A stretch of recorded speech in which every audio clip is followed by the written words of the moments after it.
Hello guys, hello everyone. तो आज की वीडियो में हम रेफ्रिजरेंट कवर करेंगे। ठीक है, तो लास्ट की वीडियो में हमने समझा था इलेक्ट्रोलक्स रेफ्रिजरेंट क्या होता है, उस पर बेस्ड हमने न्यूमेरिकल देखा। ठीक है, सीओपी का एक्सप्रेशन समझा था हमने। Lithium bromide absorption refrigeration system हमारा क्या होता है उस पर बात की थी हमने। तो lithium bromide refrigeration absorption refrigeration system के अंदर जो हम water as the refrigerant use करते हैं और lithium bromide as the absorbent और दी कूलेंट हम यूज़ कर रहे होते हैं। तो आज की वीडियो में ये समझते हैं हम रेफ्रिजरेंट क्या होता है। ठीक है, और वीडियो को स्टार्टिंग करने से पहले आप सभी से रिक्वेस्ट है, जिन्होंने भी सब्सक्राइब का बटन नहीं दबाया है, ठीक है, वो जाके मेरे चैनल को सब्सक्राइब कर लीजिए। तो आइए शुरुआत करते हैं वीडियो की। तो refrigerant as the name suggest it is the working fluid. ठीक है, जैसा कि यहाँ पे लिखा है, it is the primary working fluid used in the refrigeration, AC etcetera. तो वर्किंग फ्लूइड क्या होता है?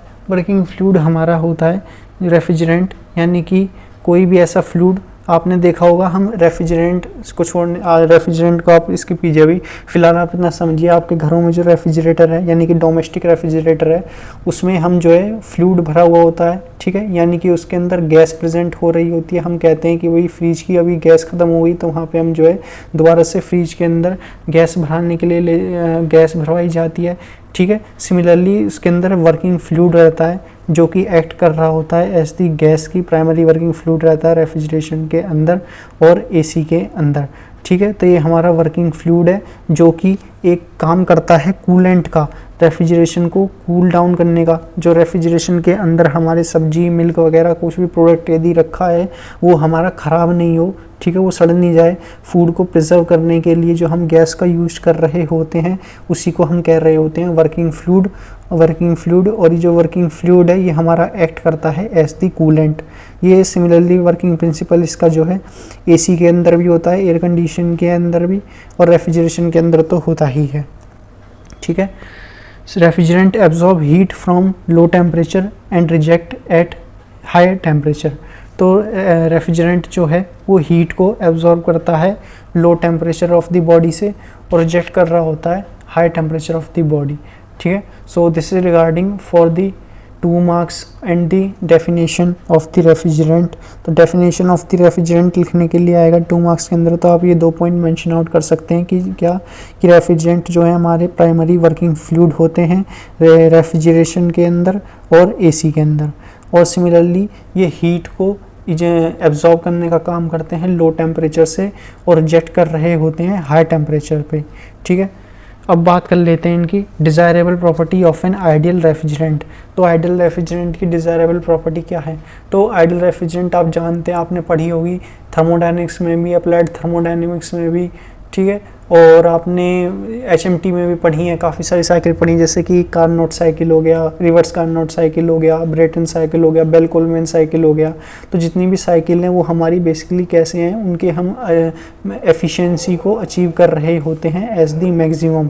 तो जहाँ पे भी हम ट्राई करते हैं अपनी एफिशिएंसी को मैक्सिमम अचीव करने का, तो वो हमारी साइकिल हो जाती है आइडियल साइकिल।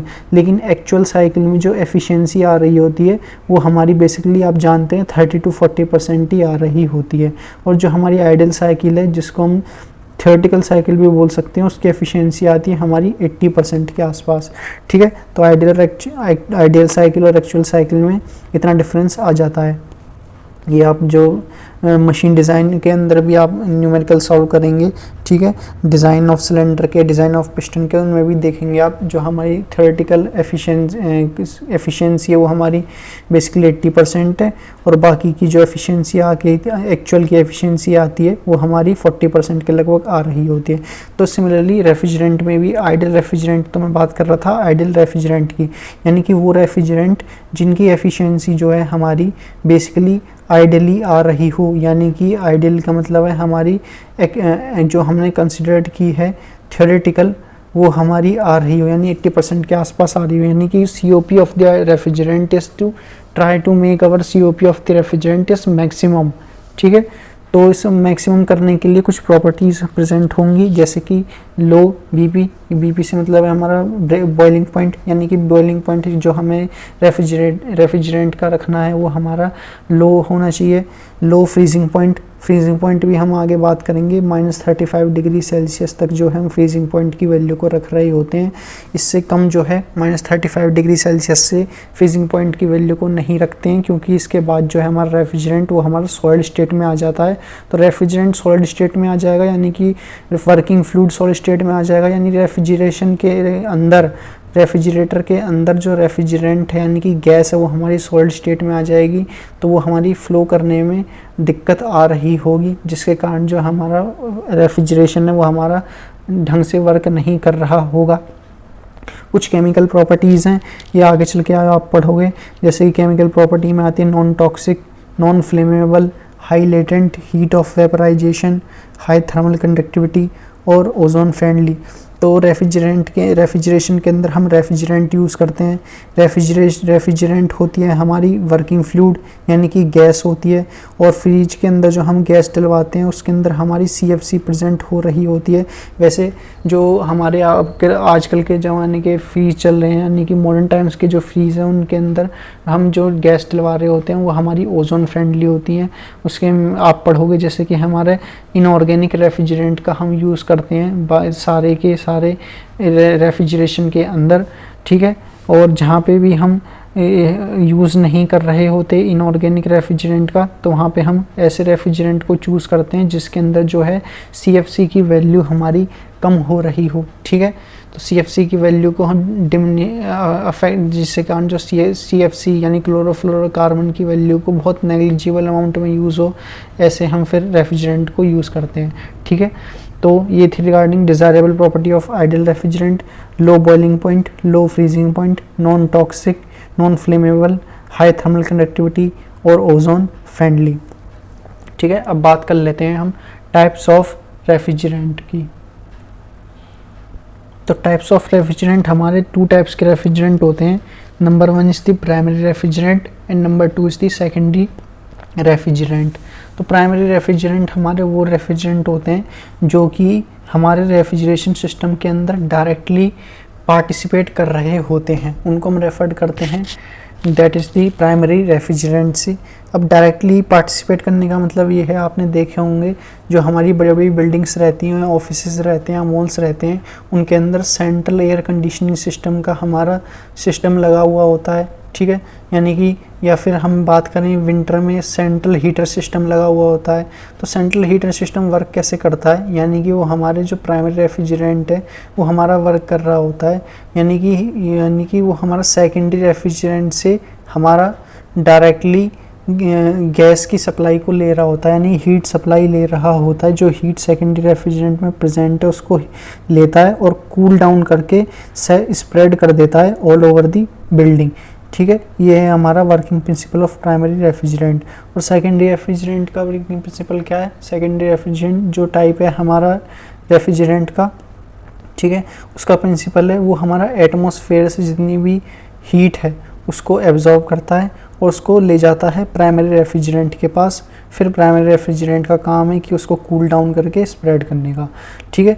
तो सेकेंडरी रेफ्रिजरेंट जो है वो डायरेक्टली पार्टिसिपेट नहीं करता रेफ्रिजरेशन सिस्टम के अंदर, जबकि जो प्राइमरी रेफ्रिजरेंट है वो रेफ्रिजरेशन सिस्टम के अंदर डायरेक्टली पार्टिसिपेट कर रहा होता है।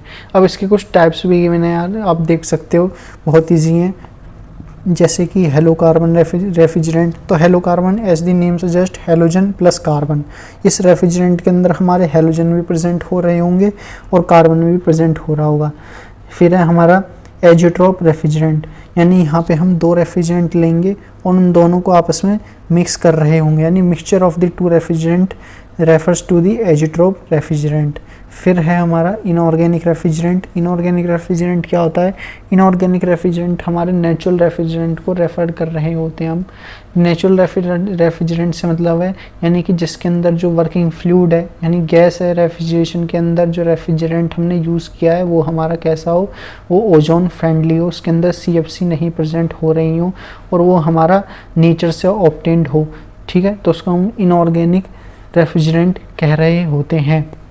और last one that is the hydrocarbon refrigerant. तो यहाँ पे हमारा हाइड्रोजन प्लस कार्बन प्रेजेंट हो रहे होंगे, तो उसको हम रिप्रेजेंट करते हैं हाइड्रोकार्बन रेफ्रिजरेंट से, ठीक है। अब इसके बाद हमारी कुछ प्रॉपर्टीज़ आती हैं, थर्मोडायनेमिक प्रॉपर्टीज़ ऑफ रेफ्रिजरेंट।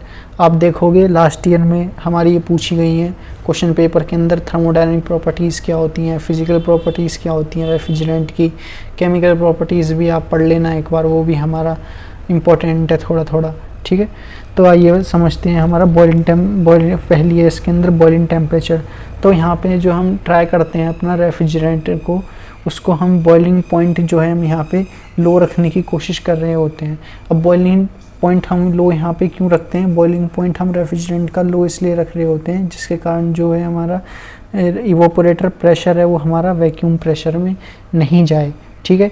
यदि हम बॉइलिंग टेम्परेचर को रेफ्रिजरेंट के को हाई रख देंगे तो इवेपोरेटर जो प्रेशर होता है वो हमारा चला जाएगा वैक्यूम प्रेशर में। आप जानते हैं रेफ्रिजरेशन के अंदर जो हम रेफ्रिजरेंट यूज़ करते हैं उसके कई सारे कंपोनेंट प्रेजेंट हो रहे होते हैं रेफ्रिजरेशन के, जैसे कि हमारा कंप्रेसर, कंडेंसर, इवोपोरेटर, एक्सपेंशन वाल्व, ठीक है। तो इवोपोरेटर जो है हमारा वैक्यूम प्रेशर में नहीं जाए, उसके अंदर वैक्यूम नहीं एक्यूमुलेट हो, इसलिए हम जो है रेफ्रिजरेशन के बॉइलिंग टेम्परेचर को हाई रखने की, लो रखने की कोशिश कर रहे होते हैं। सिमिलरली हमारा फ्रीजिंग टेम्परेचर है, तो फ्रीजिंग पॉइंट भी हम जो है रेफ्रिजरेशन का लो रखने की कोशिश करते हैं। और मैंने आपको बताया भी था desirable property of ideal refrigerant के अंदर जो फ्रीजिंग पॉइंट है वो हम -35 डिग्री सेल्सियस तक जो है रख रहे होते हैं रेफ्रिजरेंट का, ठीक है। और उससे बिलो हम नहीं रख सकते, क्योंकि अगर यदि हम -35 डिग्री सेल्सियस से बिलो फ्रीजिंग पॉइंट के टेम्परेचर को रख देते हैं तो उसके बाद जो हमारा रेफ्रिजरेंट है वो हमारा सॉलिड स्टेट में कन्वर्ट हो जाता है और गैस हमारी रेफ्रिजरेशन के अंदर नहीं फ्लो हो रही होती है, जिसके कारण जो प्रोडक्ट हमने रखा है फ्रिज के अंदर, हमारे वेजिटेबल्स हो गए, फ्रूट्स हो गए, मिल्क हो गई, जो भी हमने फूड प्रिजर्व करने के लिए रखा हुआ होता है वो हमारा ख़राब हो जाता है, क्योंकि हमारा रेफ्रिजरेट जो है वर्किंग फ्लूइड जो है वो हमारा स्प्रेड नहीं हो रहा होता है। फिर अब बात कर लेते हैं हम that is the evaporator and the condenser pressure की। तो इवोपोरेटर एंड कंडेंसर प्रेशर में हमारा जो सिमिलरली इवोपोरेटर प्रेशर भी हम जो है एटमॉस्फेरिक प्रेशर के इक्वल रख रहे होते हैं, ठीक है। और कंडेंसर प्रेशर हम जो है मॉडरेट रखने का काम करते हैं, यानी कि बोथ इवोपोरेट और कंडेंसर प्रेशर जो है हम यानी कि पॉजिटिव लेना चाहिए, ठीक है। तो यानी कि इवोपोरेटर प्रेशर जो है वो हम पॉजिटिव लेते हैं और कंडेंसर प्रेशर भी हम जो है पॉजिटिव ले रहे होते हैं। अब बात कर लेते हैं क्रिटिकल टेम्परेचर और प्रेशर की। तो क्रिटिकल प्रेशर जो है वो हम मिनिमम रखने की कोशिश करते हैं और जो क्रिटिकल टेम्परेचर है रेफ्रिजरेंट का उसको हम हाई करने की कोशिश कर रहे होते हैं। फिर बात कर लेते हैं coefficient of performance and power requirement की। तो कोफिशिएंट ऑफ परफॉर्मेंस क्या होता है, coefficient of performance as the name suggest it is the COP, और COP मैंने आपको बताई थी एफिशिएंसी, यानी कि किसी भी रेफ्रिजरेंट की चाहे वो आइडियल हो, एक्चुअल हो, थ्योरेटिकल हो, कैलकुलेटेड हो, जितनी भी हमारी एफिशिएंसी आती है उसको हम ट्राई करते हैं हमारी हाई आ रही हो, ठीक है। जितनी भी हमारी एफिशिएंसी होती है उसको अचीव करने का काम जो है हाई अचीव करने का काम हम कर रहे होते हैं। तो यहाँ पे हम जो है COP की वैल्यू को अपनी को अचीव हम हाई पॉसिबल रखने का काम करते हैं। फिर हमारा लेटेंट हीट ऑफ वेपराइजेशन और फिर हमारा स्पेसिफिक वॉल्यूम, इन दोनों की वैल्यू को हम जो है बेसिकली हाई रखने का कोशिश कर रहे होते हैं थर्मोडायनेमिक प्रॉपर्टीज़ ऑफ रेफ्रिजरेंट के अंदर। तो ये कुछ थर्मोडायनेमिक प्रॉपर्टीज़ ऑफ रेफ्रिजरेंट हैं, जैसे कि बॉइलिंग टेम्परेचर, फ्रीजिंग टेम्परेचर, ठीक है। और हमारा हो गया that is the latent heat of vaporisation, coefficient of performance, specific volume, critical temperature and pressure, evaporator and condenser pressure, ठीक है। तो ये हमारी basically thermodynamic properties of refrigerant है। अब बात कर लेते हैं हम फिज़िकल प्रॉपर्टीज़ ऑफ रेफ्रिजरेंट की।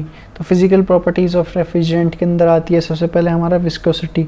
तो विस्कोसिटी क्या होती है, विस्कोसिटी होती है आपने देखा होगा, यानी कि जैसे हम फ्लूइड लेते हैं, फ्लूइड में हम लेते हैं जैसे विस्कोसिटी क्या होती है, विस्कोसिटी होती है यानी कि हमारे तैरने की शक्ति नहीं, तैरने की, जैसे हम ऑयल और वाटर का मिक्सचर ले लें तो ऑयल हमारे वाटर की सरफेस पे तैर रहा होता है, उसी को हम रेफर करते हैं विस्कोसिटी, यानी कितनी तेज़ी से हमारा कोई भी जो है सोप ले लेते हैं, उसके अंदर सोप का मिक्सचर, सोप बबल हमारा विस्कोसिटी यानी विस्कस है, यानी कितनी तेज़ी से वो हमारा स्प्रेड हो सकता है, ऑयल कितनी तेज़ी से स्प्रेड हो सकता है वाटर के अंदर, उसी को हम रेफर कर रहे होते हैं इस विस्कोसिटी से। For easy flow of refrigerant viscosity must be less, यानी कि रेफ्रिजरेंट का जो फ्लो है वो हमारा ईजी हो, इसलिए हम जो है विस्कोसिटी को लेस रख रहे होते हैं। थर्मल कंडक्टिविटी जो है हम हाई रखने की कोशिश करते हैं, refrigerant should have high thermal conductivity. फिर है डाइलेक्ट्रिक स्ट्रेंथ, डाइलेक्ट्रिक स्ट्रेंथ भी हम जो है रेफ्रिजरेंट की हाई रखने की कोशिश करते हैं, ठीक है। लीक डिटेक्शन, तो रेफ्रिजरेंट के अंदर कोई भी लीक हमारा प्रेजेंट नहीं हो रहा हो ऐसा हम चेक करते हैं, ठीक है। उसके अंदर यदि लीक प्रेजेंट है तो उसको हम जो है सबसे पहले कंप्रेसर में जाके उसकी जो उसकी वैल्यू है उसको चेक करेंगे और उसको ठीक कर रहे होंगे, ठीक है। तो ये था रिगार्डिंग हमारा फिजिकल प्रॉपर्टीज़ ऑफ रेफ्रिजरेंट। अब बात कर लेते हैं some chemical properties of refrigerant.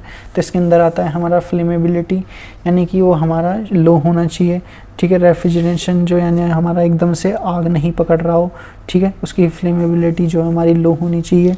Toxicity should be non toxins, ठीक है, ये हमारा नॉन टॉक्सिक होने नेचर होना चाहिए। सॉल्युबिलिटी ऑफ वाटर, यानी कि solubility of refrigerant in water should be low, ठीक है। तो वाटर के अंदर जो रेफ्रिजरेंट की सॉल्युबिलिटी है वो हमारी लो होनी चाहिए, ठीक है। तो ये था रिगार्डिंग हमारा केमिकल प्रॉपर्टीज ऑफ रेफ्रिजरेंट, ठीक है। तो आज की वीडियो में हमने समझा रेफ्रिजरेंट का फुल एक्सप्लेनेशन। सबसे पहले हमने देखा था रेफ्रिजरेंट क्या होता है, फिर हमने समझा desirable properties of refrigerant, types of refrigerant देखा हमने, और फिर हमने कुछ प्रॉपर्टीज़ समझी जैसे कि थर्मोडायनेमिक प्रॉपर्टीज़ ऑफ रेफ्रिजरेंट क्या होती हैं, फिजिकल प्रॉपर्टीज़ ऑफ रेफ्रिजरेंट क्या होती हैं, और केमिकल प्रॉपर्टीज़ ऑफ रेफ्रिजरेंट क्या होती हैं, ठीक है। सो इस वीडियो में हमारी जो यूनिट नंबर 3 है वो हमारी कंप्लीट हो चुकी है। तो यूनिट 3 में आपने जिन्होंने नहीं देखी है मेरी वीडियो जा कर के फर्स्ट वीडियो लेक्चर नंबर 1 वो देख लेना। लेक्चर नंबर 1 में हमने डिस्कस किया है कि हमारा जो COP का डेरिवेशन है वो हमने ड्राइव किया है, ठीक है। और बाकी हमने नेक्स्ट लेक्चर में लेक्चर नंबर 2 में हमने डिस्कस किया है हमारा इलेक्ट्रोलक्स रेफ्रिजरेटर क्या होता है, उस पर बेस्ड हमने न्यूमेरिकल सॉल्व किया है। और ये हमारा थर्ड लेक्चर है रेफ्रिजरेंट का, और यहाँ पे जो हमारा बेसिकली इन तीनों लेक्चर में यूनिट नंबर 3 हमारा कंप्लीट हो गई है रेफ्रिजरेशन की। अब बात करेंगे हम यूनिट नंबर 2 की, तो ठीक है। तो यूनिट नंबर 2 हम जो है नेक्स्ट वीडियो में डिस्कस कर रहे होंगे। तब तक के लिए बाय।